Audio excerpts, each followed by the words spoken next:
ಒಂದು JE PWD ಇಲಾಖೆದು 10.5 lakh 10.5 lakhs ಒಂದು ಬ್ಯಾಗ್ನಲ್ಲಿ ವಿಧಾನಸೌಧದಲ್ಲಿ ಸಿಕ್ಕಾಗ್ತದೆ.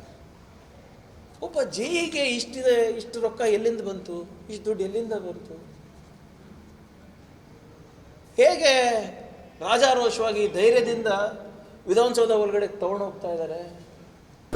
ನಿನ್ನೆ ವಿಧಾನಸೌಧದಲ್ಲಿ ಸಿಕ್ಕಿರುವಂತಹ 10 ಲಕ್ಷ ರೂಪಾಯಿ ಕೊಡಕ್ಕೆ ಬಂದಿದ್ದಾರೆ. ಒಳ್ಳೆ ಕೆಲಸ. ಬಿಜೆಪಿ ಅಂದ್ರೆ ಭಾರತೀಯ ಜನತಾ ಪಕ್ಷ ಅಲ್ಲ, ಅದು ಬ್ರೋಕರ್ಸ್ ಜನತಾ ಪಕ್ಷ ಆಗಿದೆ. ಈ ಬ್ರೋಕರ್ ಜನತಾ ಪಕ್ಷ ಏನು ಮಾಡಿದೆ ಅಂದರೆ ಪವಿತ್ರವಾದಂಥ ವಿಧಾನಸೌಧವನ್ನು ವ್ಯಾಪಾರ ಸೌಧ ಮಾಡಿಬಿಟ್ಟಿದೆ. ಈಗ it is become the world's biggest shopping mall. ಈ ಬ್ರೋಕರ್ ಜನತಾ ಪಕ್ಷ ಅಡಿನಲ್ಲಿ ವಿಧಾನಸೌಧನ ಇವರು ವ್ಯಾಪಾರ ಸೌಧ ಮಾಡಿ they made it the world's biggest shopping mall. ಈ ಶಾಪಿಂಗ್ ಮಾಲ್ನಲ್ಲಿ ಜನರು ಏನೇನು ಖರೀದಿ ಮಾಡ್ಬೋದು ಗೊತ್ತಾ ನಿಮಗೆ? ಪೋಸ್ಟಿಂಗ್ಸನ್ನು ಖರೀದಿ ಮಾಡ್ಬೋದು, ಟ್ರಾನ್ಸ್ಫರ್ಸ್ನ ಖರೀದಿ ಮಾಡ್ಬೋದು, ನಿಮಗೆ ಬೇರೆ ಬೇರೆ ಇಲಾಖೆಯಲ್ಲಿ ಕಾಮಗಾರಿಗಳಾಗಬೇಕು ಅಂದರೆ ಆ ಕಾಮಗಾರಿಗಳನ್ನ ಖರೀದಿ ಮಾಡ್ಬೋದು, ಮತ್ತು ಉದ್ಯೋಗ ಬೇಕಂದರೆ ಉದ್ಯೋಗ ಕೂಡ ಈ ವ್ಯಾಪಾರ ಸೌಧದಲ್ಲಿ ಈ ಶಾಪಿಂಗ್ ಮಾಲ್ನಲ್ಲಿ ಮಾರಾಟ ಆಗ್ತದೆ. PSI ಹುದ್ದೆ ಬೇಕಾ, it's for sale. Assistant engineer ಬೇಕಾ, ಅಸಿಸ್ಟೆಂಟ್ ಪ್ರೊಫೆಸರ್ ಬೇಕಾ, AE ಬೇಕಾ, JE ಬೇಕಾ, ಯಾವುದೇ ಸರ್ಕಾರಿ ಹುದ್ದೆಗಳು ಬೇಕಿದ್ರೂ ಕೂಡ ಇಲ್ಲಿ ಸೇಲಿಗೆ ಇಟ್ಟಿದ್ದಾರೆ. ಆಮೇಲೆ the best part of this, ಭಾಳ ಪ್ರಮುಖವಾದಂಥ ಅಂಶ ಏನಂದರೆ ಈ ಮಾಲ್ನಲ್ಲಿ ನಮ್ಮ ರಾಜ್ಯದ ಬೆಸ್ಟ್ ಸೇಲ್ಸ್ಮೆನ್ನೇ ಇರೋದು ಮಾರಾಟಕ್ಕೆ.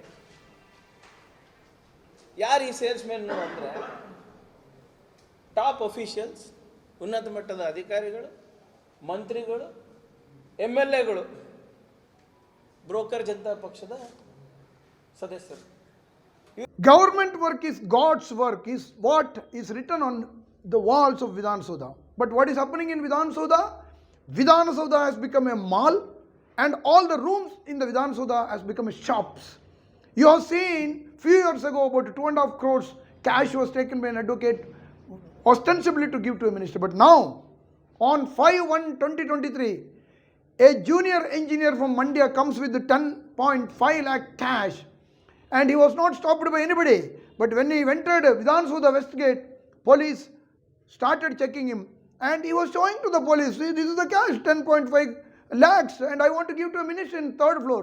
Don't stop me. He was threatening the Vidhan Soudha police. Don't stop me. It is to be given to a minister. See, the way now what is happening is a different thing. Since contractors associations have already complained to Prime Minister and Chief Ministers that 40% commission is being demanded from the Contractors Association and contractors, and President of Contractors Association Kempanna was arrested at midnight. I, on behalf of Aam Aadmi Party, request Honorable Chief Minister that this incident has to be entrusted to CID or CBI, because so that if proper inquiry is not done, people of Karnataka will definitely give a befitting reply in the coming elections. Congress party ಮತ್ತು ಭ್ರಷ್ಟಾಚಾರ broker ಯಾರಿದ್ದಾರೆ ದಿಲ್ಲಿ ಒಳಗೆ ರಾಹುಲ್ ಗಾಂಧಿ, ಸೋನಿಯಾ ಗಾಂಧಿ ಮನೆ ಮುಂದೆ ಅಡ್ಡಾಡ್ತಾರೆ, ಅವ್ರನ್ನೆಲ್ಲ ನೋಡಿದರೆ ಗೊತ್ತಾಗ್ತದೆ. ದುಡ್ಡು ತೊಗೊಂಡು ಟಿಕೆಟ್ ಹಂಚ್ತಾರೆ ಅಂಥೇಳಿ ಅವರ ಪಾರ್ಟಿಯ ಅತ್ಯಂತ ಪ್ರಮುಖ ಸ್ಥಾನದಲ್ಲಿದ್ದು ಒಂದು ಗವರ್ನರ್ ಆಗಿದ್ದಂಥವ್ರು ಅನೇಕರು ಹೇಳಿದ್ದಾರೆ ಪಾರ್ಟಿ ಒಳಗೆ ದುಡ್ಡು ತೊಗೊಂಡು ಹಂಚ್ತಾರೆ ಅಂತೇಳಿ. ಮತ್ತು ಈ ದೇಶದೊಳಗೆ ಭ್ರಷ್ಟಾಚಾರದ ರಕ್ತ ಬೀಜಾಸುರಗಳನ್ನು ಹುಟ್ಟಿಸಿದ್ದೇ ಕಾಂಗ್ರೆಸ್ ಪಾರ್ಟಿ. ಅವರು ಭಾಳ ಮಾತನಾಡಿದರೆ ಖರ್ಗೆ ಅವರು, ನಾನು ಒಂದು ದಿವಸ ನ್ಯಾಷನಲ್ ಲೀಡರ್ ಆಗೋದು, ಕಾಂಗ್ರೆಸ್ ಪಾರ್ಟಿ ಅದೊಂದು ಭೂತಕಾಲದ ಪಾರ್ಟಿ ಅಂತ ನಾನು ಸರ್. ವಿಧಾನಸೌಧನೇ ಶಾಪಿಂಗ್ ಮಾಲ್ ಆಗಿದೆ, ಅಲ್ಲಿ ನೌಕರಿಗಳು ಸೇಲ್ ಇದಾವು ಅಂತ ಹೇಳ್ತಾರೆ ಸರ್.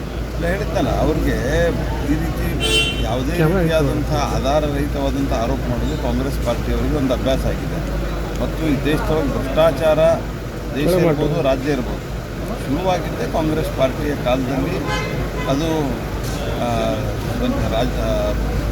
ಜವಾಹರ್ಲಾಲ್ ನೆಹರು ಅವರನ್ನು ಹಿಡ್ಕೊಂಡು ಇವ್ರ ಕಾಲ ತನಕ ಪ್ರತಿ ಹಂತದಲ್ಲಿಯೂ ಹಗರಣಗಳನ್ನು ಮಾಡಿದ್ದಾರೆ. ಮತ್ತು ಇಲ್ಲಿ ಕರ್ನಾಟಕದಲ್ಲಿಯೂ ಸಿದ್ದರಾಮಯ್ಯನವರಿಂದ ಹಿಡ್ಕೊಂಡು ಈ ಪ್ರಿಯಾಂಕಾ ಖರ್ಗೆ ಕಾಲದಲ್ಲಿಯೂ ಸಹಿತ ಇವರು ಯಾವಾಗ ಮಂತ್ರಿ ಇದ್ದರು ಯಾವಾಗ ಸಂಪೂರ್ಣವಾದಂಥ ಭ್ರಷ್ಟಮಯ ವ್ಯವಸ್ಥೆಯನ್ನು ನಿರ್ಮಾಣ ಮಾಡಿದಂಥ ಕಾಂಗ್ರೆಸ್ ಪಾರ್ಟಿ.